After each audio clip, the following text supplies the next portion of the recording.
Hindi pwedeng hanggang dito lang ako. Ikaw ba? Ano bang pangarap mong maging? Ano pa ba yung mga lugar na gusto mong marating? Ano pa ba yung mga bagay na hangad mong gawin? At ano ba ang laman ng palagi mong hiling? Gaya mo, palagi rin ako nakaharap sa salamin.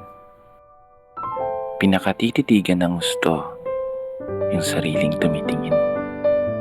Kinakausap, tinatanong. Sinisilip ang aking galing. Baka sakaling biglang magising yung ako na gusto kong maging. Yung ako na may malayo ng narating. Yung ako na malaya ng bilhin ang kahit anong gusto. Sariling bahay, sariling sasakyan, sariling negosyo. Isang ako sa katauhan ng isang tagumpay na tao. Isang ako na tumama sa loto. Hindi naman tumataya. Para seryoso. Ang sarap siguro ng buhay natin, no?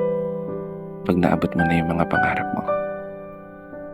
Kapag nagawa mo ng mapasa kamay lahat ng mga hinahangad mo sa mundong to. At magiging isang kwento na lang yung kung paano at ano yung mga pinagdaanan mo. Isang kwento na maibabahagi mo sa ibang mga tao. Kaya naman, habang nandito tayo sa proseso, wag na wag mong susukuan yung mga pangarap mo. Kapag dumating ka man sa punto, palagi kang talo. Umarap ka lang sa salamin at tignan ang sarili mo at subukan mong tanungin, hanggang dito na lang ba ako? At kapag biglang sumagot yan, tumakbo ka na. Hindi, seryoso na.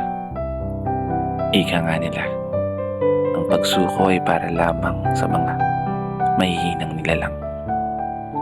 Kinaya nga ng iba.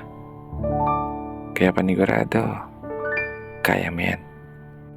Magtatagumpay ka. Dito na nagtatapos. Kaya isang pagpupugay para sa lahat ng mga tao na patuloy